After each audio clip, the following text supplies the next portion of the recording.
Secara filosofi, label halal itu mengandung banyak komponen. Pertama itu dari sisi bentuknya itu seperti gunungan wayang yang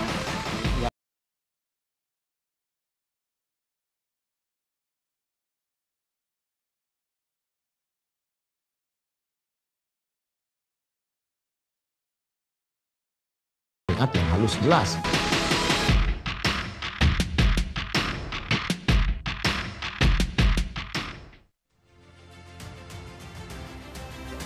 Assalamualaikum warahmatullahi wabarakatuh. Selamat malam pemirsa, membahas mengenai sertifikasi halal. Indonesia yang mayoritas penduduknya adalah umat Islam sangat butuh kepastian akan produk yang ia konsumsi, baik itu pangan, obat-obatan, kosmetik, bahkan hingga elektronik. Tapi baru-baru ini yang ramai dan juga menjadi polemik, yakni logo halal yang berubah, yang tadinya nuansanya hijau, tiba-tiba sekarang jadi ungu, berubah warna, bentuk, bahkan tulisan Arabnya juga dipersoalkan, dianggap sejumlah ulama tidak jelas. Tapi Andro, memang dari logo yang baru ini penuh filosofis, karena maknanya pun juga perlu dimengerti oleh masyarakat. Nah, tapi pertanyaan publik adalah ini tidak hanya semata-mata masalah estetika saja, tapi bagaimana menurut syariat Islam. Nah, kita akan membahas hal ini langsung bersama dengan sejumlah narasumber kami yang sudah hadir di meja catatan demokrasi. Tapi seperti biasa, kita hadirkan terlebih dahulu beberapa informasi yang hangat diperbincangkan beberapa hari terakhir. Ada apa, Andro? Di antaranya di Pangandaran, Jawa Barat, bocah kembar Hasan dan Husin yang masih berusia 8 tahun ditabrak oleh rombongan motor gede. Ini merupakan iring-iringan motor gede yang berasal dari Banjar menuju ke Pangandaran. Bisa dilihat inilah fisik dari motor gede yang menabrak dua anak kembar. Dan ini jelas menyisakan tangis dan duka yang mendalam bagi pihak keluarga. Karena tadi sudah digelar olah TKP dan polisi menetapkan 2 orang pengendara motor gede sebagai tersangka. Dua anak kembar tersebut kemudian dinyatakan tewas dan saat ini sudah dimakamkan. Tentu kami mewakili tim TV One mengucapkan turut berduka cita dan semoga keluarga diberikan ketabahan. Pihak orang tua juga sudah tidak bisa berkata apa-apa lagi ya, karena hal ini adalah kejadian yang merupakan kecelakaan. Tapi kedua pelaku ini sudah ditetapkan sebagai tersangka oleh pihak kepolisian. Kita tinggalkan terlebih dahulu informasi tadi. Ada yang heboh juga di media sosial, viral ini Andro. Kalau sekarang kan memang kita lihat cuaca cukup ekstrim, hujan lebat, angin kencang. Tapi kalau ini beda, hujannya hujan uang di Kabupaten Pekalongan, Uang Jawa beneran, Tengah. Maria, ya? Uang betulan, nominalnya pun tidak main-main. Ada Rp100.000 dan juga Rp50.000. Ini terjadi di wilayah Pekalongan. Ini informasinya, ini adalah pada saat ada acara munggah molo. Atau ibaratnya kalau di wilayah Jawa itu memang ada sebuah tradisi pada saat ingin pembangunan rumah menaikkan atap gitu loh. Sebagai Jadi, bentuk rasa syukur. betul. Yang punya rumah bagi-bagi uang. Saweran, tapi kalau dalam bahasa Jawa ibaratnya udi-udian. Memang ada tradisinya sebenarnya. Gitu. Semoga di Jakarta yang bangun rumah juga bagi-bagi duit.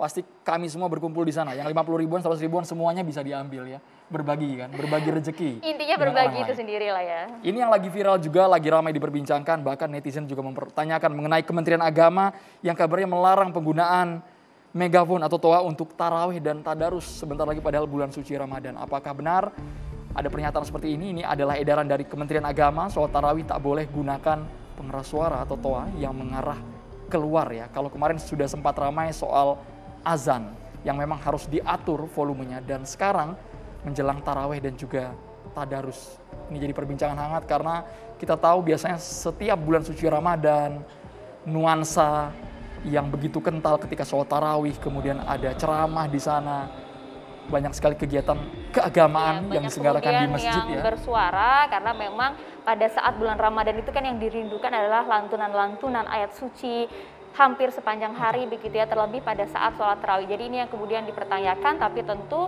Kemenak punya maksud lain dan juga kami masyarakat butuh klarifikasi mengenai hal ini.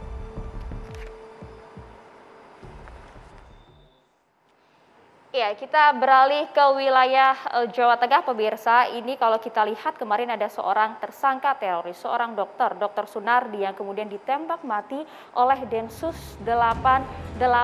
Tapi pada saat detik-detik penangkapan ini pun juga kemudian viral. Ada CCTV juga yang kemudian akhir-akhir ini baru-baru ini menjadi fakta baru yang akan diungkap oleh pihak Polri, dan penuh desas-desus juga isunya. Karena kalau misalnya kita ada dua versi. Yang pertama menyatakan bahwa Dr. Sunardi ini sudah menggunakan tongkat tertatih-tatih seperti itu jalannya. Kenapa ia masih bisa melawan Densus 88? Tapi dari versi yang satunya menyatakan ketika hendak ditangkap Dr. Sunardi yang mengendarai mobil ini dianggap mengemudikan mobil dengan ugal-ugalan seperti itu, menabrak aparat, bahkan warga yang melintas di sana. Ini butuh kejelasan karena dua versi baik itu dari kerabat maupun dari Densus 88 harus didudukan persoalannya. Apakah benar Dr. Sunardi ini memang kondisinya sudah mengenakan tongkat tidak berdaya, tapi mengapa dikatakan masih melawan? Komnas HAM juga menyoroti mengenai hal ini dan informasi akan memanggil beberapa pihak untuk mendapatkan detail jelas bagaimanakah proses kejadian untuk menegakkan hak asasi manusia mengenai kejadian ini. Yang lagi ramai sekarang mungkin videonya sudah banyak beredar dan belum di take down. Seorang pendeta atas nama Saifuddin yang menginginkan bahkan meminta langsung kepada Menteri Agama seperti itu. Melalui videonya ada 300 ayat yang di dalam ayat suci Al-Quran yang mungkin dia nilai intoleran, radikal, minta tolong dihapus. Ini menuai kecaman dari banyak sekali. Kita lihat terlebih dahulu nih berikut video yang sempat viral beberapa hari kemarin. Bahkan kalau perlu Pak, 300 ayat yang menjadi pemicu hidup intoleran, pemicu hidup radikal dan membenci orang lain karena beda agama, itu di skip atau direvisi atau dihapuskan dari Al-Quran Indonesia agar ayat-ayat Al-Quran yang keras itu tidak diajarkan di pesantren ataupun madrasah-madrasah di seluruh Indonesia. Merevisi semua kurikulum itu agar tidak menghancurkan bangsa kita. Karena mereka ya kalau sudah kena radikal, itu apa saja yang di depan mereka, mereka labrak, mereka mau menghancurkan dirinya sendiri. Padahal kita sadari selama ini semua teroris itu datangnya dari pesantren. Tidak ada teroris itu datang dari sekolah Kristen. Nggak mungkin. Pendeta Saifuddin tidak belajar juga dari yang kita ingat atas nama MKC yang dituntut 10 tahun penjara karena dianggap menistakan agama. Harusnya memang agamaku, agamaku, agamamu, agamamu. Jangan urusan yang memang secara iman berbeda tapi malah diurusin gitu kan. Ya, tapi kita akan lihat juga ini sudah viral juga ramai di masyarakat apa nanti tindakan dari polisi. Nah, kita tinggalkan sejenak, ada juga yang sempat ramai pemirsa, banyak yang menganggap bahwa Majelis Ulama Indonesia atau MUI saat ini sedang dilanda polemik. Mengapa? Lantaran ketua umumnya yaitu Kiai Haji Miftahul Ahyar memutuskan untuk mengundurkan diri dari jabatannya. Meskipun kalau kita lihat sebenarnya pengunduran diri ini tentu tak lepas begitu ya dari terpilihnya Kiai Haji Miftahul Ahyar sebagai Rais Am Pengurus Besar Nahdlatul Ulama pada muktamar kemarin yaitu Desember 2021 lalu. Semoga tapi informasinya memang betul, meskipun memang murni dari keinginan pribadi, tapi informasinya ditolak mentah-mentah. Surat terbuka dari Buya Anwar Abbas juga kemudian turut menyikapi mundurnya Kiai Haji Miftahul Ahyar karena banyak juga menganggap bahwa seorang Kiai Haji Miftahul Ahyar ini masih sangat dibutuhkan begitu untuk memimpin sebuah Majelis Ulama Indonesia. Semoga ada penjelasan dari internal Majelis Ulama Indonesia. Sekarang kita masuk ke topik bahasan malam hari ini mengenai logo halal yang berubah secara signifikan bentuk dan juga warna seperti itu. Ini dikeluarkan oleh Badan Penyelenggara Jaminan Produk Halal Kementerian Agama. Kita lihat ini perubahannya. Netizen ini kalau soal logo grafis seperti ini banyak sekali komentarnya, bahkan mereka membandingkan dengan logo-logo halal yang ada di berbagai negara dunia. Ya. Ada nih Brunei, kemudian Kamboja, Indonesia, dan juga Sri Lanka, Malaysia, banyak sekali.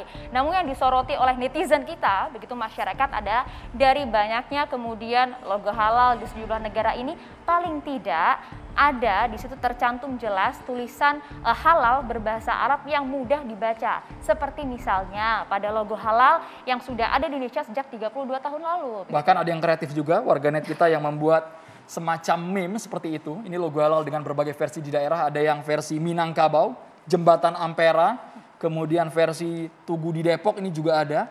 Ini bentuk kreativitas para desain grafis di tanah air. Tapi sesungguhnya mereka resah, mereka ingin jawaban langsung dari pemangku kepentingan apa sebenarnya yang melandasi perubahan logo halal. Dari yang dominasi warna hijau tiba-tiba berubah drastis. Apakah memang ada filosofi mendalamnya Maria ya? Ada makna tersendiri dan juga makna filosofi dari gambar tersebut. Tentu Kementerian Agama tidak semena-mena kemudian membuat gambar itu. Pasti ada alasan di baliknya. Kita akan gali mengenai hal ini. Sudah bersama kami semua di meja catatan demokrasi ada sejumlah narasumber, kita perkenalkan. Ada Bang Egy Sujana, Ketua Umum Tim Pembela Ulama dan Aktivis. Assalamualaikum, selamat malam. Boleh digunakan mikrofonnya Bang.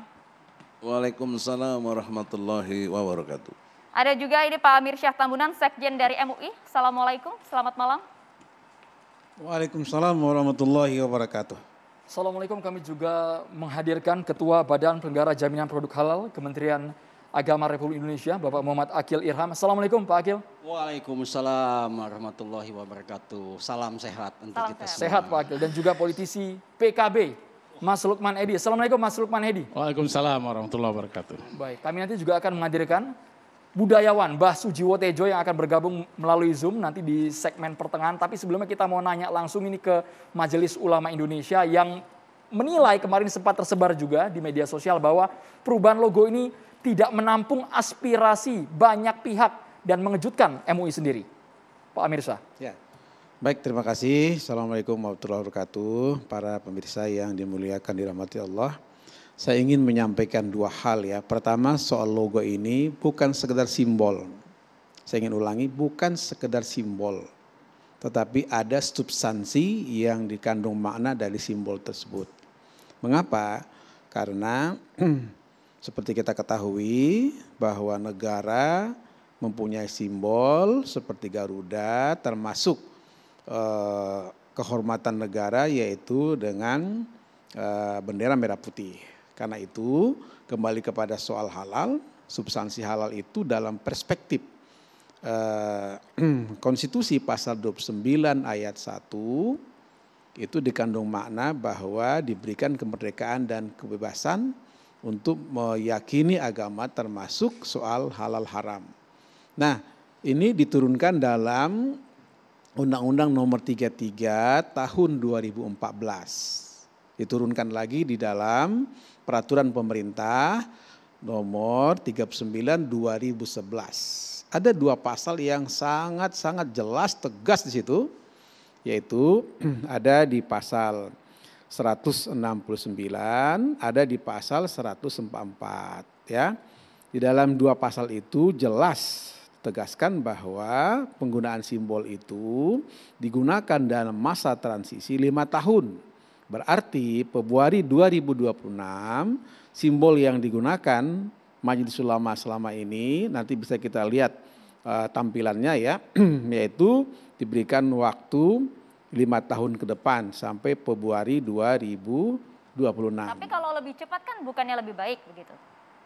Ini bukan soal lebih cepat lebih baik, tapi ini soal peraturan perundang-undangan yang berlaku di dalam negara Republik Indonesia. Saya kebetulan waktu itu ya Pak Lukman ya, Pak Lukman Edi sebagai tenaga ahli DPR, 2 periode saya tenaga ahli dan saya ikut berdiskusi, berdebat soal Undang-Undang 33 2014 ini. Termasuk dalam konteks Undang-Undang Cipta Kerja ya, termasuk dalam bagaimana PP peraturan pemerintah ini ya diundangkan oleh Presiden yang diberikan ruang 5 tahun untuk peraturan peralihan ini. Mengapa? Karena memang untuk sebuah perubahan itu tidak bisa dengan serta-merta. Kenapa? Karena di pasal 144 itu jelas tegas disebutkan bahwa setidaknya ada 3 peran serta masyarakat, sosialisasi, edukasi, termasuk pengawasan. Kenapa? Karena yang menggunakan ini masyarakat. Artinya masyarakat jangan dianggap enteng soal ini. Kenapa? Karena sekali lagi masyarakat pengguna halal ini termasuk melihat logo ini jangan sampai membingungkan. Nah, apa yang sudah ditampilkan selama ini nanti kita lihat bagaimana pase-pase soal logo, pembahasan logo ini. Itu benar-benar memberikan satu cerminan demokrasi di mana pembahasan ini betul-betul telah melalui satu proses panjang. Pak Amir Syah, ini kesannya MUI tidak diajak berunding dalam perubahan logo ini Pak. Ya, Benar nggak sih Pak, diajak berunding tidak sebenarnya? Saya minta nanti ditampilkan sekali lagi ya bahwa Ini Pak, betulkah ini Pak ada Ya. beberapa Ya, baik. beberapa logo Nah, yang sempat dibahas juga ya? Mohon ini dijelaskan. pasal 37 ya, Undang-Undang 33 2014 dan bahkan diturunkan dalam ketetapan Menkumham yang sudah ada hak cipta. Ini seingat saya di masa menterinya Pak Lukman. Tahun 2017 ya? 17 ya, betul ya? Beliau waktu itu Menteri Agama, betul ya? Nah karena itu setelah ini ada lagi. Ini Pak pada saat ini MUI turut Ya, dilibatkan ajak juga diskusi, ajak memberikan pembahasan. Setelah ini di masa Pak Rozi, ada lagi logo berikutnya, coba dilihat, ditampilkan ya. Tampak memang lebih jelas. Nah bukan ini yang MUI yang sudah 32 tahun. Ya, setelah ini coba dilihat. Ini yang ada di pasaran Pak Ini ya? ada di pasaran. Ini yang saat Jadi ini ini ada ya? dengan logo ini kan jelas kelihatan halalnya ya. Nah ini di masa Pak Menteri Agama Pak Rozi dan itu sudah disepakati oleh Wapres Kiai Haji Maruf Amin. Saya juga heran kenapa sudah menjadi kesepakatan dalam arti secara musyawarah tapi tidak diturunkan dalam bentuk peraturan perundang-undangan atau setidaknya ketetapan kepala badan. Nah tiba-tiba muncul. Ya, coba diperlihatkan. Yang terbaru? Yang terbaru tadi. Nah, yang terbaru boleh? Yang terbaru itu kemudian. Logo terbaru? Ya, logo terbaru itu yang kemudian menimbulkan kontroversi dengan segala filosofi dan lain-lain itu saya kurang paham itu ya. Yang filosofi, warna ungu Pak ya, coba ditampilkan yang warna ungu ini. Yang ada menggambarkan seperti. Ini ya Pak ya? Ya, betul? seperti pewayangan, katanya begitu, seperti pewayangan. Saya juga nggak paham apa yang dimaksud di sini. Nah karena itu nanti Pak Akhil bisa menjelaskan dan sejauh ini saya juga belum tahu bagaimana proses ini sesungguhnya dan kemudian tiba-tiba di-share ke masyarakat. Menurut MUI ini yang berubah apa nih kalau versi MUI? Apakah semuanya? Kan tetap ada tulisan halal Indonesia Pak, tetap jelas dilihat. Ya, dan betul. ini juga nampaknya kan bentuk kaligrafi halal juga Pak. Jadi yang dipermasalahkan sebenarnya di bagian mana Pak Mirsya? Ya, jadi begini ya. Seperti saya katakan tadi, logo itu penting sekali. Ya, logo itu mencerminkan, secara filosofi ya bisa kita terima. Tapi filosofi yang dimaksud itu adalah berdasarkan satu prinsip keyakinan umat beragama, yaitu ada kata-kata halal dan halal itu dalam bahasa Indonesia memang sudah dituliskan. Tapi dalam konteks kaligrafi khufi ini, menurut saya ini. Sebagai orang yang pernah belajar. Boleh sambil berdiri Pak, ditunjukkan dulu Arabnya mungkin supaya jelas nanti Pak. Mungkin Pak Akhil lebih pas ya memperlihatkan ini. Karena ini memang sering menjadi pertanyaan masyarakat ya. Bagaimana melihat ini sebagai suatu pernyataan, dinyatakan sebagai suatu yang halal. Nah tentu beliau lebih ahli karena beliau yang buat. Kan begitu ya. Nah tapi kalau tadi yang saya boleh jelaskan seperti MUI, itu jelas begitu orang lihat, oh itu halal. Tapi ini memang harus melalui satu. Artinya menurut MUI bahwa logo baru ini sulit dipahami, sulit dibaca begitu. Betul. Nah coba lihat nih. Ini dengan jelas tegas, ya kan? Nah Kementerian Agama malah disebutkan di sini. Coba Kementerian Agama Republik Indonesia. Jadi ini menurut saya ini satu bentuk semacam kompromi lah ya. Sehingga apa? Sehingga kalau kita lihat dari aspek pemerintahan jelas, aspek Majelis Ulama Indonesia jelas, aspek substansi halal. Jadi soal halal ini tidak main-main. Karena apa? Karena ini soal keyakinan umat. Logo baru kan juga tidak main-main. Nah, itu betul. kan juga versi kreativitas. Nah, coba kita kembali ke soal yang logo baru. yang baru yang warna ungu boleh tolong diputar? Iya, saya juga tidak mau mengatakan bahwa ini soal main-main. Tapi maksud saya mengenal ini. Baca apa tuh bacaannya itu? Iya makanya saya nanti Pak Akhil yang menjelaskan. Makanya kalau saya ditanya soal ini, ya apalagi orang yang awam, sekarang Mas saya tanya misalnya, Mas bisa paham nggak ini soal ini? Karena ada tulisan halal Indonesia saya paham. Oh paham, jadi yang ini. Tapi kalau yang ini halal Indonesia. nggak paham, oke. Jadi saya kira begitu Mbak. Jadi seberapa penting sih Pak tulisan halal itu jelas dibaca? Ya. Saya baca di medsos, lihat Baik. itu ada bahkan komentar mantan Menteri Agama Pak Quraish Shihab itu bacanya jadi halaka katanya. Halaka itu artinya kehancuran, apa begitu pemahaman itu?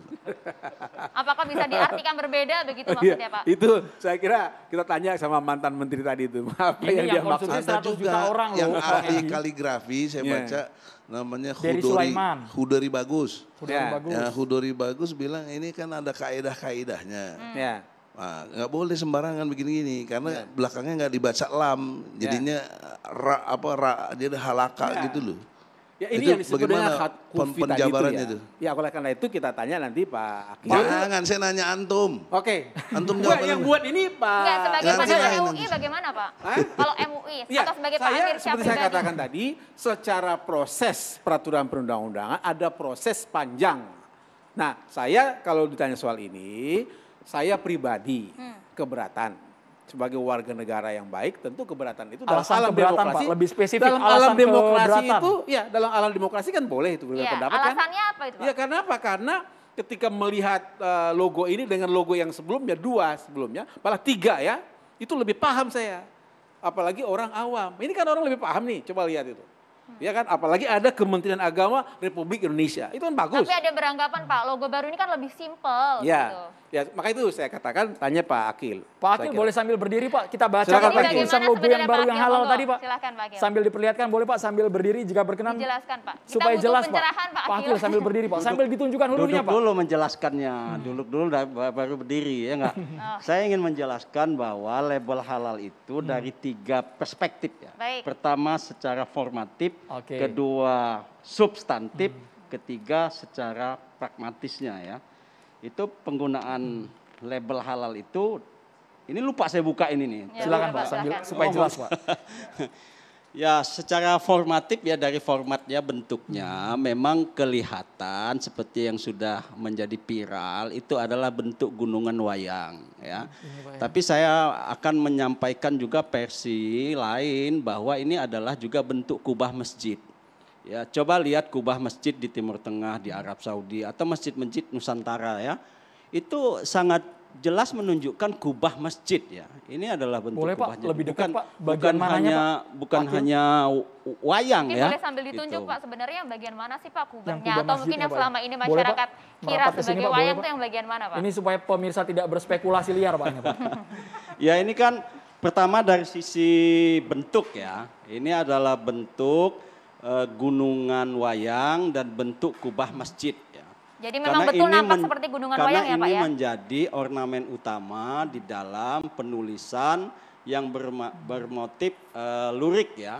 Karena lurik itu adalah garis-garis vertikal di mana motif lurik itu menjadi tempat penulisan khot kaligrafi yang bertuliskan huruf H, lam alif dan lam ya. Ini jadi menjadi tulisan halal yang dimana bahwa motif lurik ini dicetuskan oleh Wali Sunan Kalijogo di dalam mendakwahkan Islam dengan pendekatan kebudayaan. Kok kesannya lebih berat ke Jawa sentris Pak? Ada juga pihak yang Sekarang kan nanti mempertanyakan itu dan banyak. ada ahlinya yang soal wayang nanti kita mintakan pendapat. Tapi kalau kita mau membaca literatur ya yang ada bahwa wayang itu menjadi perdebatan. Ada yang bilang dari Cina, ada yang bilang dari India. Ahli ini yang bilang, ada yang bilang dari Jawa. Tapi ada juga buku yang judulnya Wayang Kebudayaan Indonesia dan Pancasila, Pak Guritno tahun 88 dia tulis bahwa wayang itu dikenal sebagai budaya Nusantara. Karena wayang juga dikenal dengan beragam bentuk dan variasinya dikenal oleh di masyarakat di Palembang, ya enggak tempat Jawa, bro Jawa, kita Jawa, kan, Jawa kan di Sunda, Pak. di Om Kalimantan, Kalimantan terus Lombok, Bali juga mengenal wayang. Akil, Jadi wayang itu adalah artefak budaya Nusantara. Baik. Kita ingin menampilkan ini adalah integrasi nilai-nilai keislaman dengan nilai-nilai keindonesiaan. Nilai-nilai keislamannya itu bagian mana Seni ya Pak ya? kaligrafi Arabnya ini. Gitu loh. Meskipun banyak Kalau berkomentar kita Pak sulit dibaca. kalau kita katanya, ingin Pak. melihat apanya, ini kan penampilannya elegan, simple, modern, dinamis gitu kan. Ini segi formatifnya ya dan belum dari substansinya ya. Substansinya ini akan disematkan di produk. Produk itu kan space-nya kan terbatas. Banyak label-label lain yang akan ditempelkan di situ. SNI, ada Eco Green, ada macam-macam. Tambah halal, nanti kan agak rapet gitu kan. Pak Akil, yang maka namanya logo kan, kita Pak ingin Akil. menampilkan ini satu kejelasan. Bahwa ini adalah akan disematkan di kemasan produk supaya konsumen merasa yakin, merasa aman bahwa inilah produk yang sudah Pak Akil, mendapatkan tapi konsumen sertifikat bingung Pak, halal. karena puluhan tahun ini yang ada di mindset kita itu warna hijau, tulisannya halal, ada bundar Pak. Dan sekarang berubah secara drastis. Itu kan kalau secara brand, secara ilmu marketing juga, ini logo halal apa logo bank yang mana ya? Bank yang warna ungu bukan ya? Kan jadi bingung Pak kita. Ya, ini kan warna dasarnya putih ya. Ini warna dasar putih dan ungu ya. Nanti ada juga warna dasar, ini kan warna utama, ada warna sekunder, ada hijau toksa gitu ya. Ya ini memang kalau kita mau lihat logo-logo di dunia internasional ya, ada logonya Brunei Darussalam warnanya ungu juga. Nah itu maknanya apa ya Pak dari warna ungu ini ya, Apa? Pak? Maknanya memiliki nilai-nilai keimanan, kesatuan lahir batin dan daya imajinasi gitu ya. Ini akan menunjukkan visualisasi keislaman dan keindonesiaan, di mana dulu tradisi ulama-ulama kita dulu mendakwahkan Islam di Indonesia dengan pendekatan kebudayaan sehingga Islam menyebar di Indonesia secara damai. Tapi gitu. Sebenarnya Pak yang diajukan ini hanya satu logo ini atau semacam ada sayembara logo kemudian Kita kan ada Kementerian Agama 12. memilih gitu Pak? Kita ada 12 label halal ya.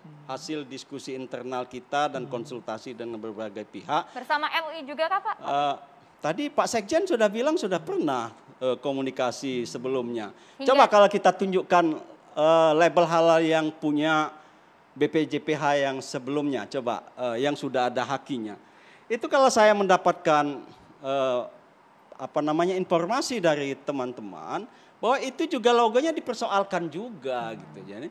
Jadi apapun pilihannya tetap ada persoalan. Kenapa ini hal yang baru? Hal yang baru. Ya kita perkenalan dulu lah, PDKT dulu, Pak Akil, tapi kan ini dari dulu, MUI kan yang sudah disepakati adalah logo yang ini Pak. Yang ungu itu apakah MUI juga dilibatkan Pak Coba Akil? yang sebelumnya, coba satu lagi yang punya BPJPH yang sudah dihaki, udah haki 2017 kalau nggak salah. Yang ya. sudah ada sertifikat Ya. resmi mereknya ya Pak ya? Nah ini juga sebenarnya bukan logo resmi Majelis Ulama, ya. Ini kan yang mengeluarkan logo ini adalah BPOM kan, itu seperti yang disampaikan oleh Pak Niam. LP POM MUI Pak maksudnya Pak? BPOM atau BPOM. LP POM MUI? Bukan BPOM. BPOM. Ya, yang disampaikan Pak Kholil Nafis dan Pak Salahuddin Al-Ayubi tadi juga bersama saya. Ini memang bukan logo resmi yang dikeluarkan oleh Majelis Ulama, tetapi oleh BPOM. Kenapa? Karena BPOM yang punya kewenangan untuk menempelkan label. Nanti label kita juga akan berkoordinasi dengan BPOM karena BPOM yang akan mencantumnya. Kenapa kita bikin label? Karena undang-undangnya suruh gitu, ada perintah undang-undang. BPJPH dipersilakan BPJPH menetapkan label yang berlaku secara nasional gitu ya. Nah itu ya. Itu Kalau tadi kan saya sudah jelas katakan ya, Pak, ya? secara formatif, secara substantif dan secara praktisnya bisa dipahami dengan mudah oleh konsumen bahwa ini sudah halal. Pak Akil, karena sekarang, label itu basisnya adalah sertifikat halal. Iya, Akan terlihat nanti di situ ada nomor sertifikat, ada nomor registrasi, bahkan nanti ada barcode. QR code-nya di situ. Pak Akil, tapi yang banyak dipertanyakan termasuk juga dari MUI begitu ya. Kenapa kemudian logo ini muncul tanpa melibatkan MUI? Betul atau tidak? Sudah. Kita tahan dulu ya Pak ya. Tadi. Usai jeda kami akan kembali nanti juga akan ngobrol-ngobrol juga dengan Mbak Sujiwo Tejo. Oh sudah ada. Ini ahli Selamat dunia malam, perwayangan, Mbak. nanti kita tanyakan langsung Maria ya. Mbak Tejo, sesaat lagi Mbak Tejo gabung, kira-kira bentuk logo halalnya seperti wayang atau tidak? Sesaat lagi pemirsa, hanya di Catatan Demokrasi.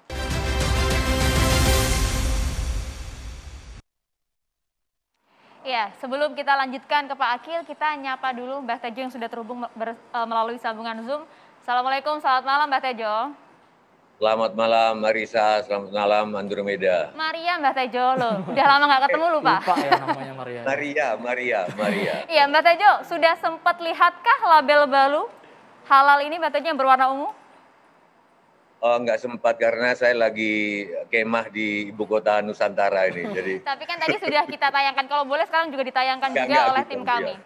Ya, Mbak Tejo, kalau Mbak Tejo melihat begitu ya sekilas sebagai budayawan, apakah langsung filosofinya tuh apa sih Bah dari gambar tersebut? Apakah betul itu menyerupai sebuah gunungan wayang? Saya tahu bahwa sebagai dalang pun, saya tahu bahwa itu gunungan wayang setelah dikasih tahu oleh banyak orang bahwa itu merujuk pada gunungan wayang. Sehingga kalau ada yang mengatakan bahwa logo ini terlalu Jawa sentris, aku nggak setuju karena aku sebagai dalang saja nggak tahu bahwa itu gunungan. Baru tahu setelah Maria ini ngomong juga gitu loh. Tadi yang ngomong langsung kepala badannya loh, Mbak Tejo. Ya nggak apa-apa. Artinya kalaupun itu gunungan wayang, itu bukan cuma Jawa aja, Maria, Andromeda. Wayang Sunda itu juga pakai gunungan. Wayang Cirebon juga pakai gunungan. Wayang Bali pakai gunungan. Wayang Sasak di Lombok itu pakai gunungan. Wayang Sigale-gale kalau kita semua pakai gunungan. Kubah masjid aja itu apa gunungan? Apakah itu bukan bawang? Ayo, kubah masjid. Coba. Jadi itu komentar saya. Saya sebagai dalang pun baru sadar bahwa itu gunungan setelah ada yang ngasih tahu. Jadi sudah mewakili Nusantara menurut Mbah Tejo? Menurut aku sudah mewakili Nusantara dan bahkan kesanku sepintas ini kaligrafi Arab. Aku nanya ke teman-teman kaligrafi juga hufi modern istilah mereka saya nggak ngerti. Ini juga sudah memenuhi kaidah-kaidah kaligrafi. Jadi ada ada alif lam mim dan lain sebagainya yang oh ini halal. Karena di bawahnya ada halal, aku langsung oh ini kaligrafi ini. Menurut saya ini ke Arab-Araban gitu loh. Tapi menurut banyak orang ini ke Jawa-Jawaan. Jadi ya inilah Nusantara. Serba banyak orang yang nganggur sehingga terlalu banyak yang komentar. Ya wajar saja sih. Kalau dibandingkan, Mbak Tejo, kalau dibandingkan dengan logo sebelumnya yang bulat seperti itu, dengan tulisan Arab yang jelas halalnya, dengan yang sekarang bagaimana pandangan Mbak Tejo sebagai seniman juga ini? Logo itu setahu saya berkembang, jadi awalnya itu harus jelas dan menandakan bahwa siapa aku. Itu logo-logo di awal-awal 60-an. Baru setelah itu logo menunjukkan aktivitas. Jadi logo kopi tidak harus berbentuk kopi, tapi tidak harus orang yang menyeruput kopi, tapi misalnya ada orang yang terjaga, terbangun. Jadi koneksinya nggak langsung kopi.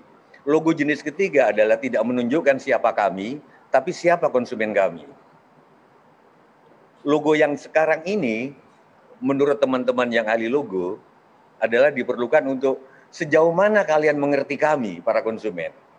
Nah ini mari kita diskusikan apakah logo yang baru halal ini dimengerti oleh semua orang. Menurut aku dari cekcok begini nggak terlalu dimengerti hanya oleh sebagian. Karena medsos itu kan cuma berapa persen sih dari seluruh penduduk Indonesia. Menurut aku semua orang ngerti bahwa ini oh ini kaligrafi, oh ini gunungan, dan nggak masalah. Oke, berarti ada yang lebih penting. Halo, ya silakan, gimana? Silakan, Mbak. Sebetulnya bapak-bapak yang hadir di sini ada yang lebih penting yang ingin saya katakan. Boleh agak melenceng dari logo dikit? Boleh, Mbak Tejo, asal jangan terlalu jauh melencengnya. Masih dalam konteks ya, Mbak? Enggak, kalau ada Maria aku selalu fokus. Gitu. Lanjut, Mbak. Karena perempuan membuat kita fokus. Ini loh, kalau kita pergi ke kolam lele, yang ditandai itu yang bukan lele. Kalau kita pergi ke kolam ayam, ke kandang ayam, semua mayoritas ayam yang ditandai itu yang bebek. Ini Indonesia ini mayoritas Muslim.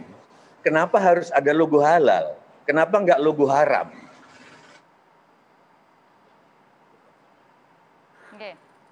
Nampaknya kami mengalami gangguan komunikasi dengan Mbah Tejo. Kalau ini pertanyaan berat juga, pertanyaan berat juga. Boleh langsung dijawab kalau begitu ya? Yang mau jawab mungkin MUI atau Kementerian Agama. Pak Akil mungkin ingin menanggapi terlebih dahulu, Pak. Pak Akil?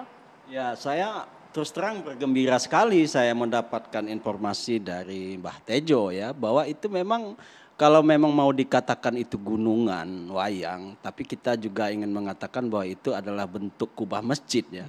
Ternyata gunungan wayang itu terkonfirmasi dengan jagonya wayang ya, bahwa ini adalah wayang bukan budaya Jawa, atau jadi tidak benar kalau Jawa sentris.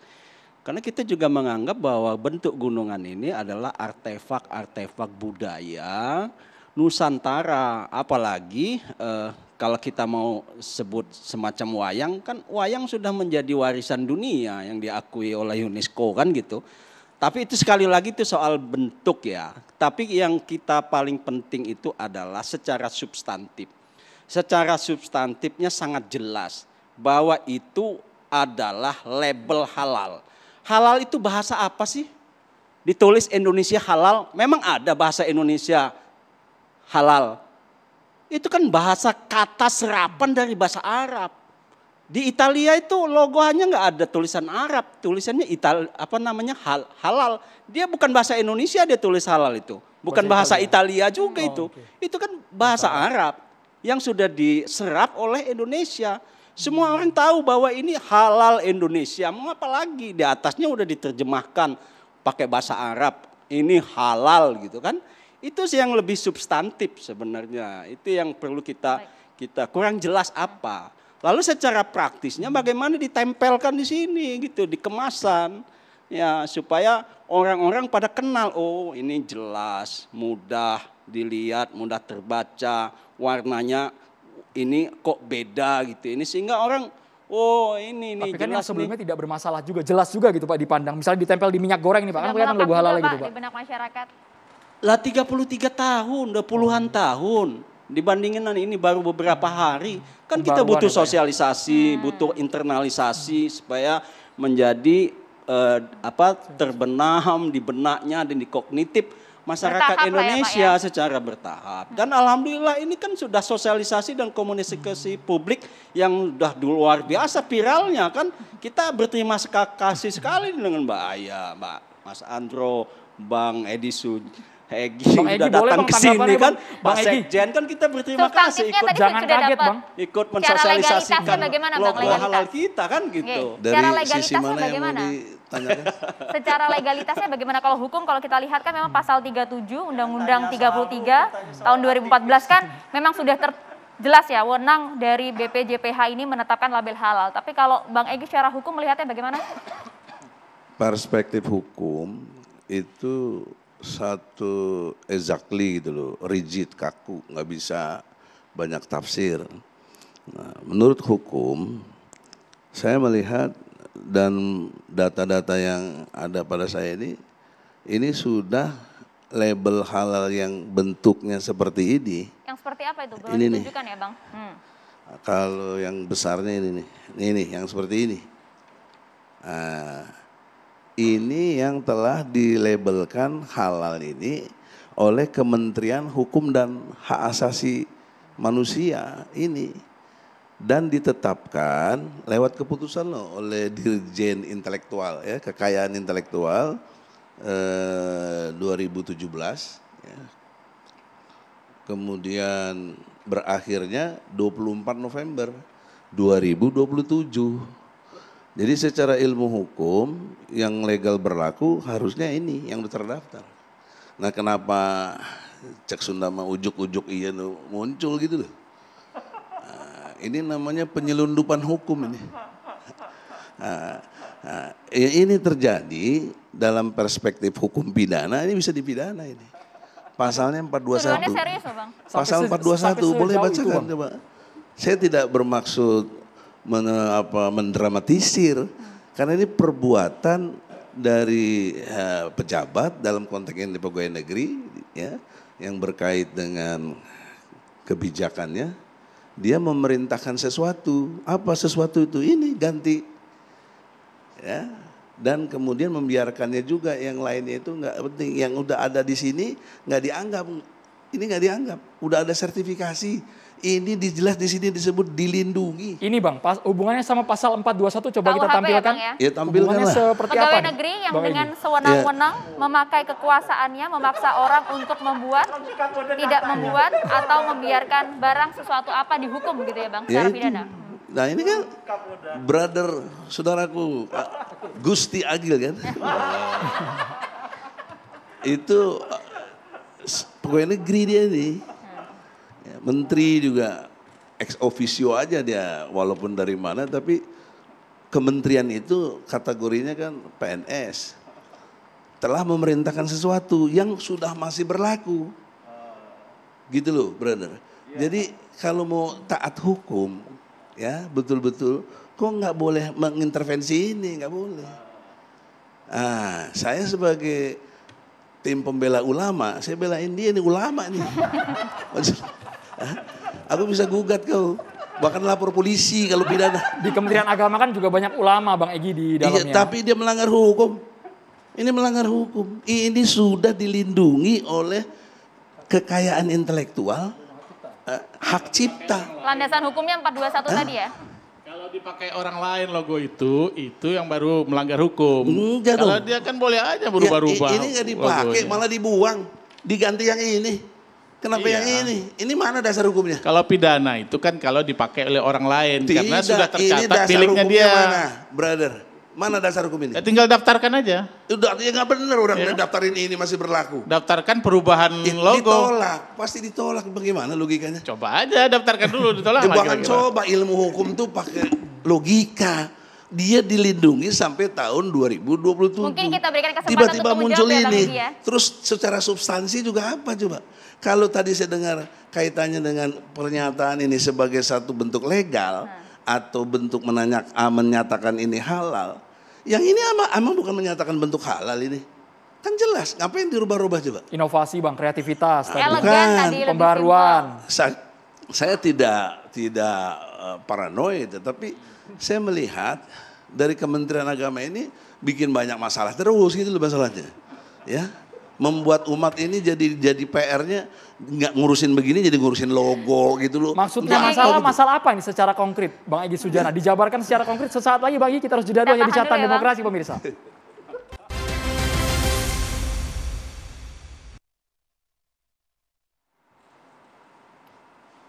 Baik, Bang Egy boleh dilanjutkan tadi. Masalah konkretnya apa yang ditimbulkan dari logo yang baru ini sebenarnya, Bang? Iya, ini hal-hal yang mubazir gitu loh, nggak perlu buang-buang biaya ya. Saya juga secara objektif Kan sudah ada undang-undangnya, tidak Bang berpihak Egy. kepada ulama. Sebagai intelektual harus objektif, sistematis, toleran, jujur, benar. Itu sebagai tim pembela ulama, iya. Tapi dalam cara membela saya harus menjaga objektivitas. Misalnya problem seriusnya kita kan semua udah tahu lah, rahasia umum sudah. Soal sertifikasi ini duit belakangnya. Halal haram itu duit. Nah, maka saya setuju dengan pemikiran Sutejo tadi bahwa dalam ilmu hukum dan ilmu psikologi sekaligus konteksnya logika, itu ngapain sih sertifikat halal? Kan Islam itu kalau soal halal itu banyak sekali. Makanan itu yang haram cuma 4, betul Pak? Ya kan? Darah, babi kan gitu. Marus itu kan. Terus sembahan yang bukan sembelihan karena Allah. Ya, dan bangkai itu yang haram. Kenapa itu aja? Kalau pakai halal kan banyak sekali produk halal itu. Maka itu menjadi bancakan gitu loh. Saya berani bertaruh, apalagi Bancakan sekarang. siapa, Bang Egy? Ya, Serius loh, Bang. Bancakan duit itu siapa ini karena maksudnya, Bang? Waktu itu di MUI, jujur aja kok cerita bahwa ini sertifikasi ini ada harganya gitu loh. Itu problem seriusnya, apalagi tekan-tekan perusahaan. Bisa saja. Nah, sekarang karena ini ada duitnya, pemerintah ambil sertifikasi ini. Pemerintah, Menteri Agama yang merasa berhak, diganti lagi. Nah, kemudian soal warna, itu kalau menurut bahasa gaul, brother ya, ini warna ungu, warna janda ini. Ini warna janda. Tapi kan filosofinya ada tadi cara Filosofi keislaman. apa filosofi? Nggak ada filosofi. Tadi sudah dijelaskan Bang Nggak Egy. ada. Ini kalau mau bicara jujur dalam berbahasa, ini semua orang tahu orang Islam. Halal. Ini halal, ini bahasa Arab. Halal ini nggak ada bahasa Indonesia halal. Nah, kalau ini saja tanpa ada tulisan halal udah tahu. Tapi kalau ini nggak ada tulisan halalnya, siapa yang bisa baca? Malah ada tafsir-tafsir yang berkait Bang dengan Lukman, boleh deh belakangnya komentar, Bang, haraka soal gitu logo loh. nih, Bang.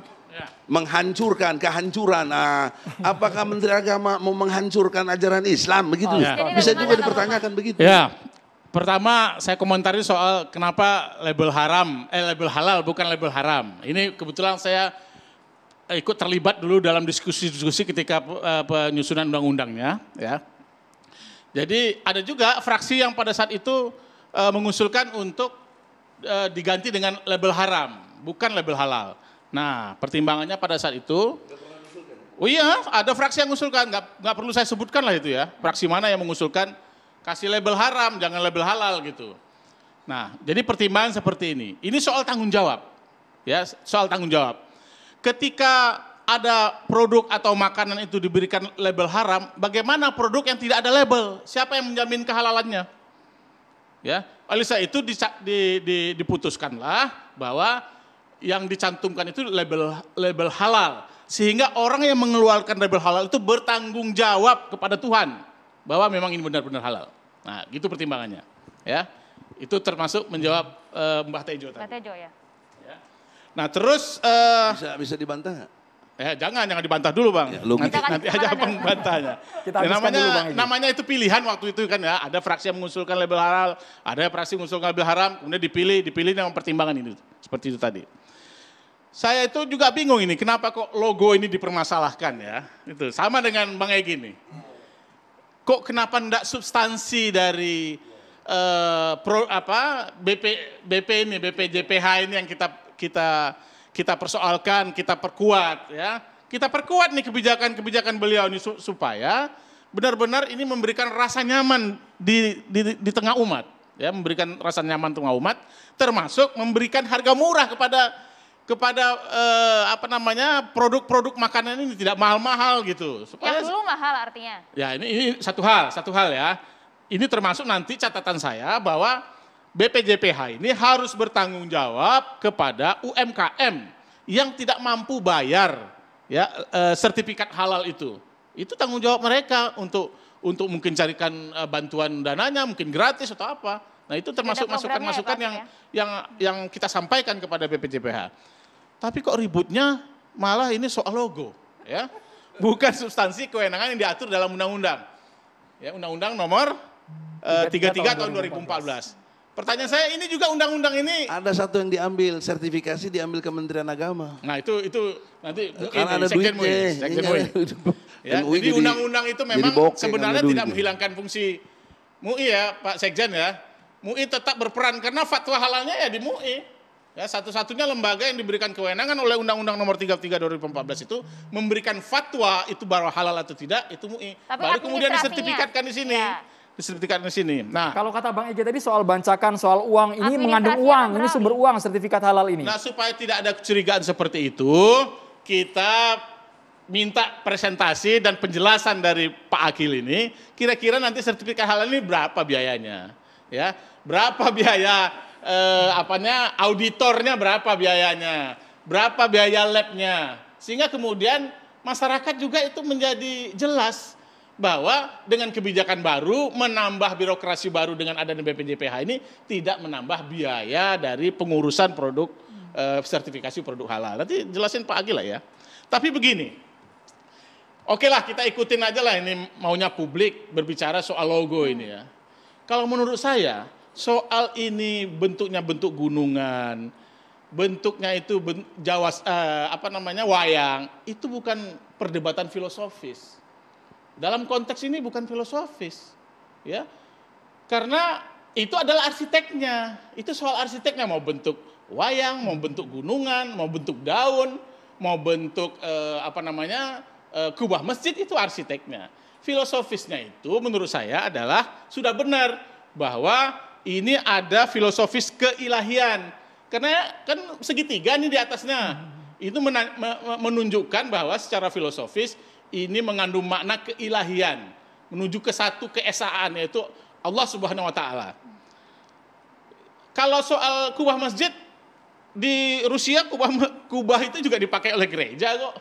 Ya, kubah-kubah itu di Rusia itu kan gereja itu. Tapi menurut Bang Lukman sendiri mudah dipahami tidak?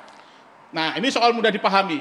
Logo itu selayaknya memang harus mudah dipahami. Kalau yang ini tidak mudah dipahami. Ini strategi komunikasi. Logo itu kan gunanya sebagai lambang, simbol untuk kita mengkomunikasikan kepada masyarakat, kepada publik supaya mudah dipahami. Jangan buat logo-logo yang tidak mudah dipahami. Nah, jadi menurut saya kekeliruannya adalah penjelasan dari Pak Akil. Kenapa kok dijelaskan filosofisnya ini bentuk wayang?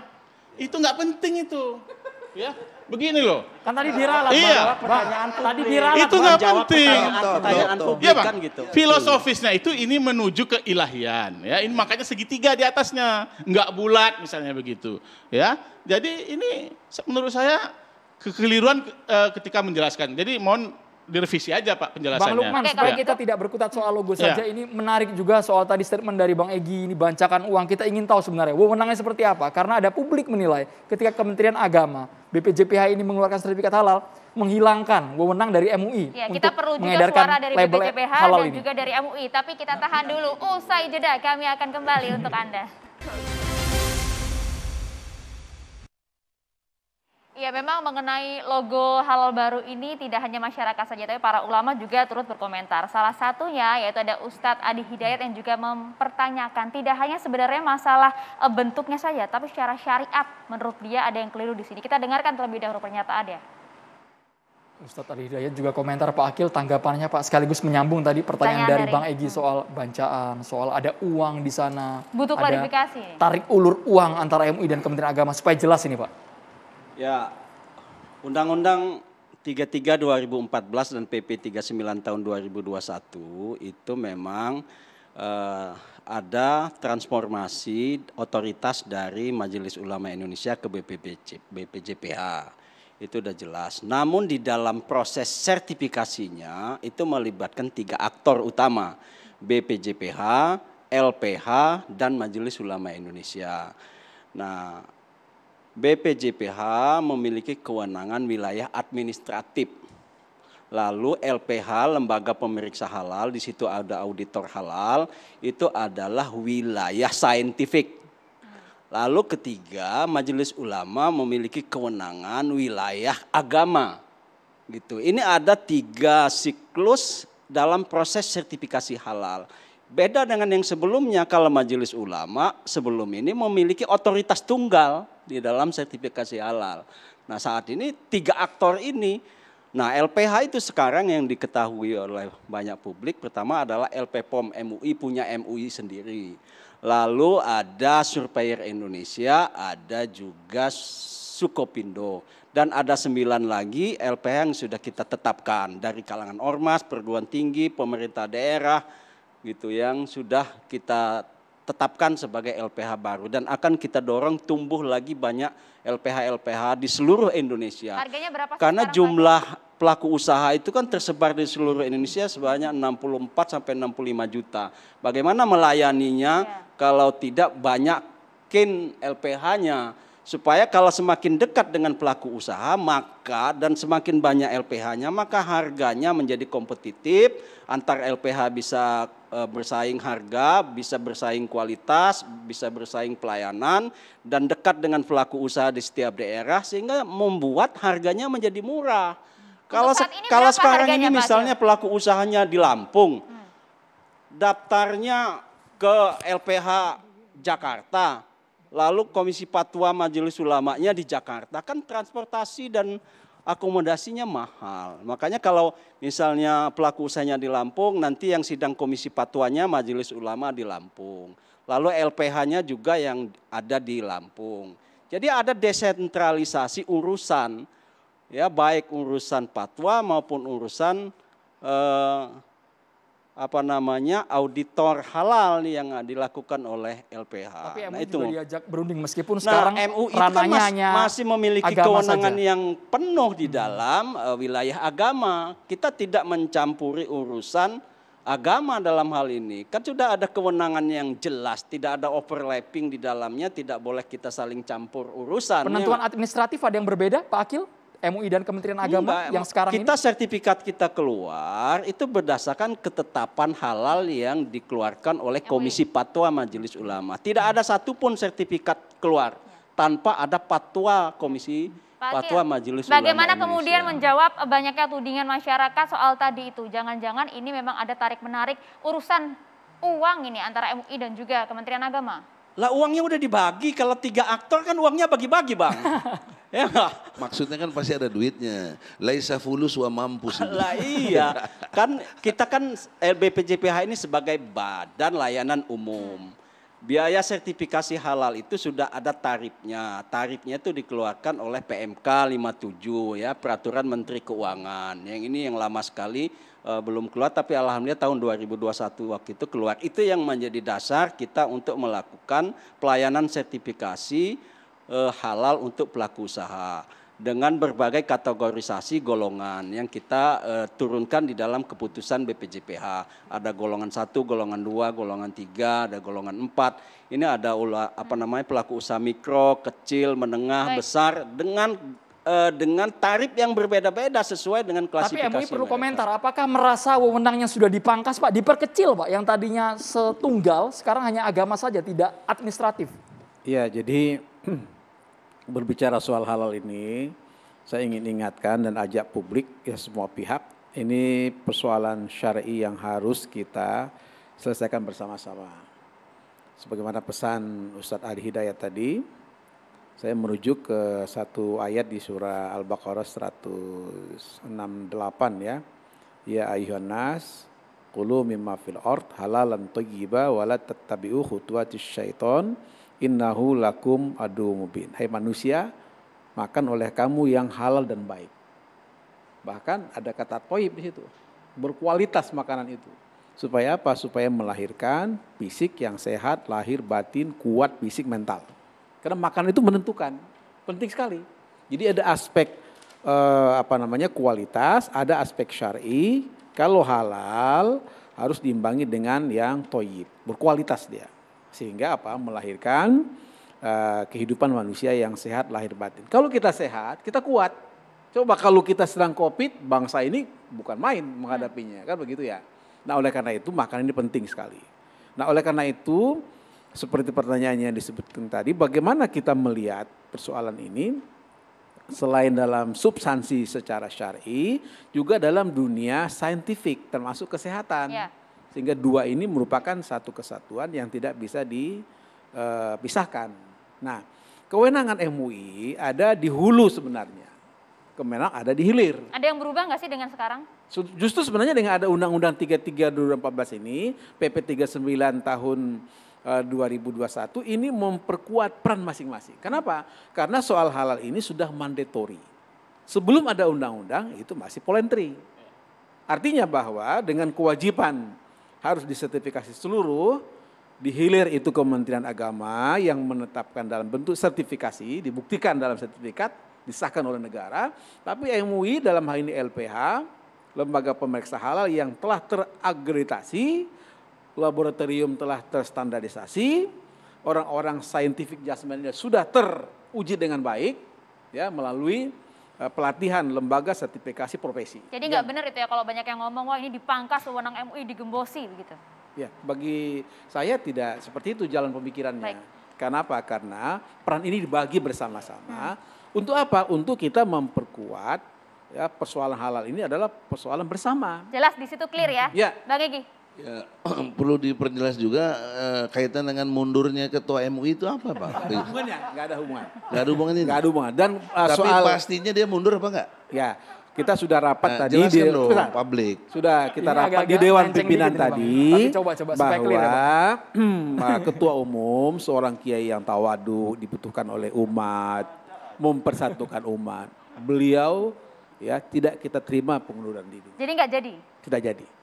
Clear ya? Malah sampai ada isu-isu berkembang MUI mau dibubarin. Itu isu hoax gak usah didengar. Bener ya? Karena kita ini adalah bangsa yang bermartabat. Bagus kan klarifikasi semua. Ya oke. Nah sekarang kembali hal-hal nih. Tadi Ustadz Adi sangat jelas. Itu kan Ustadz yang punya intelektual tinggi ya. Bahwa logo itu harus jelas dan tegas. Komunikatif. Nah ini coba mari brother semua everybody coba tahu. Halal nggak pakai bahasa Indonesianya. Semua orang jelas tahu. Kalau ini bagaimana bacanya Bos? Itu halalnya abang lipat tuh Bang kayak tulisan halal. Ya, makanya nggak tahu ini dilipat juga. Ya, tapi tahu ini pasti halal. Bahasa Arab tuh begini. Maka dari itu dijelaskan dengan bahasa Indonesia, itu, Bang. usulan juga dari Ustadz Adi, udahlah kembali sini aja. Ngapain ribut-ribut logo? Kayak Lukman Edit itu cerdas, kadang-kadang hebat juga ini. Ya, berbeda. Ikut komentar juga. Oleh karena itu, dalam kesempatan ini, rekomendasi saya ini tetap saja ini tidak bermaksud mendikte, karena juga dasar hukumnya kuat, sudah ada sertifikasinya labelnya halalnya oleh Kementerian Hukum dan HAM, ya, dijamin sampai tahun 2027. Sabarlah 2007, ya. Ini takut karena ini pemilu ditunda nggak jadi. Kalau saya dukung MUI, Bang. Kalau saya dukung MUI. Bahwa karena dengan adanya undang-undang ini, Undang-Undang Nomor 33 2014 ini, itu tadi, ini menjadi barang ini menjadi lebih jelas, ya. Dan MUI juga akan terhindar dari fitnah. Kita baca kok itu Tempo naikin. Jadi logikanya cocok sama ini. Fitnahnya luar biasa. Bilang MUI itu ngumpulin uang segala macam tidak bisa bertanggung jawab. Nah itu menurut saya itu. Menurut Lukman tetap logo kembali ke sini, ya. Soal logo menurut saya ini apa ya? Kalau dibaca dari filosofis gambarnya itu, logonya itu, menurut saya ini tidak menggurus keyakinan kita sebagai umat beragama. Tidak menggurus, sama aja semua. Kalau selagi filosofisnya itu adalah dalam rangka untuk keilahian, itu tidak mengerus keimanan kita kepada ajaran-ajaran agama, syariah dan lain sebagainya. Jadi soal bentuk ini soal selera, ya. Soal bentuk itu soal selera. Ya, yang punya selera yang menentukan tentu lembaga yang memang ditunjuk oleh undang-undang untuk menentukan gambar. Cuma memang sebagai pemimpin, ini negara demokrasi, pemimpinnya dengar MUI-nya seperti apa, dengar Bang Egy Sujana seperti apa. Jangan, tapi benar tadi begitu ditanya bahwa siapa yang mendesain logo ini, kalau dibilang oleh Pak Agil ini yang mendesain Menteri Agama, nah itu baru kita, ini maunya Menteri Agama, gitu loh. Kan tidak seperti itu, ada tim yang mendesain, ya. Jadi saya kira soal bentuk itu soal selera, Bang. Soal warna juga soal selera. Coba tanya aja siapa yang mendesain, Bang, iseng-iseng begini. Ya, kita ingin bicara yang lebih prospektif, ya, ke depan sebagai umat Islam yang mayoritas di Indonesia, ya, bahkan di dunia, dari 1,8 miliar jumlah penduduk muslim dunia, kita yang paling terbesar. Dan sangat ironis sekali bila kita sebagai mayoritas Islam di Indonesia malah mengkonsumsi produk-produk halal yang diimpor dari luar. Karena apa? Dari negara-negara sekuler, Eropa dan Amerika, dan bahkan negara-negara Asia, itu mereka sudah banyak sekali mengajukan permohonan kerjasamanya dengan BPJPH untuk mendaftarkan sertifikasi halalnya dengan BPJPH. Karena mereka tahu bahwa pasar Indonesia adalah pasar yang sangat menggiurkan bagi mereka, sehingga produk-produk halal yang dari negara-negara minoritas muslim aja mau mendaftarkan produknya mendapat sertifikasi halal. Nah, kita sebagai mayoritas, kita kan mendorong pelaku usaha, ayo dong jangan sampai kita tidak menjadi tuan rumah di negeri sendiri. Ayo dong kita proses produksi lalu disertifikasi, paling tidak nanti untuk kebutuhan domestik bisa dikonsumsi sendiri oleh masyarakat Indonesia. Syukur-syukur bisa diekspor ke luar negeri untuk kompetisi dengan intinya logo lama masih berlaku sampai habis nanti Pak, sampai 2026. Nah, kemudian yang kedua bahwa label halal itu akan diberlakukan bagi produk-produk baru yang akan daftar dan keluar sertifikasinya. Logonya Majelis Ulama masih bisa digunakan sampai dengan stok yang ada oleh pelaku usaha itu habis. Atau sampai dengan seperti Pak Sekjen tadi bilang berakhirnya masa peralihan sampai tahun 2026. Setelah itu pakai logo yang keren ini. Setelah itu kita harus closing dulu Pak. Logo yang keren ini yang kita gunakan.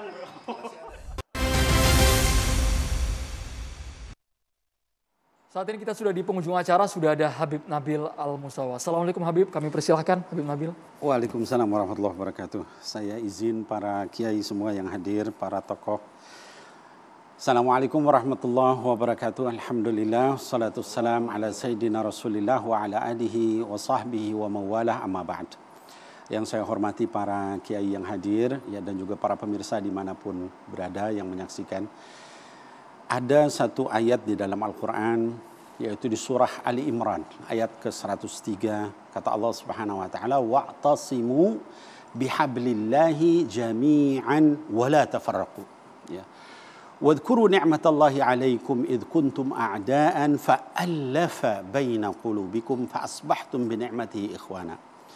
Dalam ayat ini Allah Subhanahu wa taala memberikan arahan, memberikan perintah kepada kita semua, seluruh orang yang beriman, kata Allah, kalau kalian ingin berpegang teguh kepada tali Allah itu, lakukan bersama-sama. Lakukan dengan berjamaah, lakukan dengan cara bersatu, ya. Wala tafarraqu, jangan kalian bercerai-berai, ya. Kenapa? Ingat dulu kamu, wadhkuru ni'matallah alaikum, dikasih nikmat sama Allah. Dulu kalian itu cerai-berai, saling bermusuhan, gontok-gontokan, pecah belah, ya. Kemudian masing-masing saling menyerang. Kemudian fa'allafa baina qulubikum, sama Allah Subhanahu wa taala ditata sehingga kemudian menjadi bersaudara. Nah, dari ayat ini saya ingin kalau kita melihat yang hadir di sini para tokoh, ini semua saudara-saudara kita. Ada Buya Amir Syah ya dari Majelis Ulama, ada Kiai Akil dari Kementerian Agama, ada Mas Lukman Edi dari PKB, ada Mas Egi, Masya Allah ya pembela Muslim.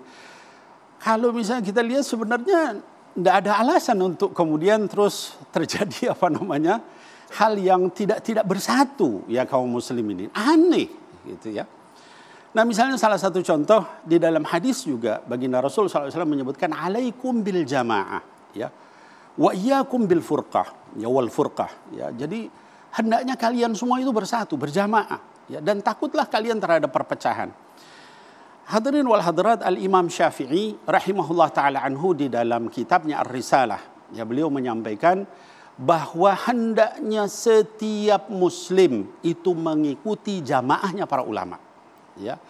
Dan oleh sebab itu baik dalam urusan halal haram, dalam urusan taat sama Allah, itu harus mengikuti jamaahnya para ulama. Bukan dikatakan mengikuti ulama, mengikuti jamaahnya para ulama. Ya. Kemudian kata Imam Syafi'i, maka setiap orang yang mengikuti jamaah para ulama, maka dikatakan dia selamat sebagai jamaah kaum muslimin. Kalau dia tidak begitu, maka dia dikatakan dia menyelisihi jamaah kaum muslimin. Ini Imam Syafi'i dalam kitab Ar-Risalah. Imam Ghazali dalam Al-Mustasya, beliau juga menyampaikan dari berbagai ayat hadis, kata beliau, hendaknya kita mendapatkan kesimpulan bahwa kaum muslimin kalau mau dia selamat itu berpegang kepada jamaah, kepada kelompok, gitu ya. Jadi jangan cerai-berai, jangan pecah belah. Nah, hadirin wal hadirat, misalnya kembali ke masalah logo tadi ya, masalah logo halal. Kita kalau misalnya belajar bahasa Arab itu ada yang disebut dengan cara menulis atau khat. Ya, khat itu ada diwani, ada thuluthi, ada kufi, ada 7 macam. Ya. Dari apa yang saya pelajari, yang tadi disebutkan itu enggak termasuk dalam salah satu itu. Ya.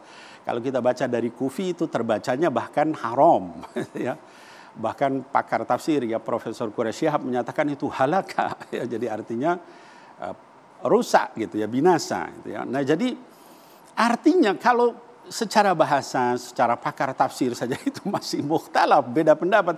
Kenapa enggak kita cari yang disepakati oleh para ulama? Kalau ulama aja sepakat, itu masyarakat akan sepakat gitu ya. Jadi terlepas dari saya tidak mengomentari soal inovasinya, saya pikir niatnya baik ya. Kemudian keinginannya juga baik ya. Nah, tetapi hendaknya kita mendengar juga masukan dari masyarakat ya. Seringkali misalnya dikatakan kalau orang mengkritik intoleran. Orang yang nggak nerima kritik intoleran juga itu namanya. Ya. Kalau udah banyak yang memberikan masukan. Saya ini di Instagram ya 1,1 juta followers ya. Itu ketika saya itu banyak komennya itu, Habib balikin aja ke yang sebelumnya. Sebelum saya bukannya orang yang berkompeten untuk itu. Tapi artinya saya ingin menyampaikan, ini aspirasi ya dari masyarakat yang menyampaikan, itu susah dibaca. Ulama aja susah bacanya, ya apalagi masyarakat. Jadi bukan karena inovasinya, bukan karena niat baiknya, tapi bagaimana kita kembali kepada hal yang disepakati ya, sehingga tidak kemudian menimbulkan beda pendapat. Lalu kemudian yang terakhir saya ingin sampaikan ya, bahwa majelis ulama itu adalah hal yang mesti ada ya. Kenapa? Di luar negeri ada semua. Ya, Mesir ada Darul Ifta Al-Misri ya. Saudi ada Lajnah Daimah ya. Amerika ada American Muslim Council. Semuanya ada. Ya, jadi kalau ada tadi misalnya, wah ini bubarkan aja majelis ulama, enggak bisa seperti itu.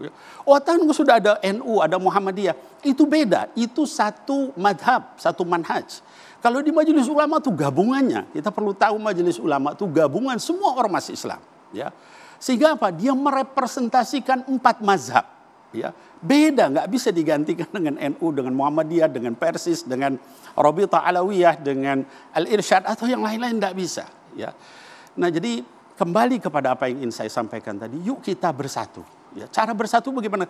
Kita menghilangkan hal-hal yang kira-kira menimbulkan beda pendapat, perselisihan, ketidakkompakan, suuzon di kalangan masyarakat. Kita kembali hal yang disepakati, ya, supaya masyarakat ini tenang, tentram.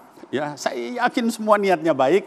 Ya, karena niat baik itu, yuk kita bersatu, yuk kita bersama, yuk kita jangan menimbulkan hal-hal yang kemudian bisa menimbulkan fitnah, menimbulkan hal-hal yang tidak baik. Ya, kembali kepada hal yang disepakati. Tadi saya sepakat, ya kita kembali kepada yang sebelumnya itu lebih mudah untuk dibaca. Ini masukan untuk ke depan. Ya, saya kira mungkin demikian yang ingin saya sampaikan. Mudah-mudahan bermanfaat. Billahi taufiq wal hidayah. Assalamualaikum warahmatullahi wabarakatuh. Waalaikumsalam warahmatullahi wabarakatuh. Terima kasih banyak Habib Nabil Al-Musawa, Bang Edi Sujana, Pak Amir Satambunan, dan juga budayawan Mbah Sujiwo Tejo tadi. Terima kasih juga Pak Akil, terima kasih juga Bang Lukman Edi. Kita kembalikan lagi ke pemerintah bagaimana setelah mendengar berbagai aspirasi dari masyarakat. Kita akan berjumpa lagi minggu depan di Catatan Demokrasi. Saya Maria Segaf. Dan saya Andromeda Merkuri. Terima kasih, selamat malam. Sampai jumpa.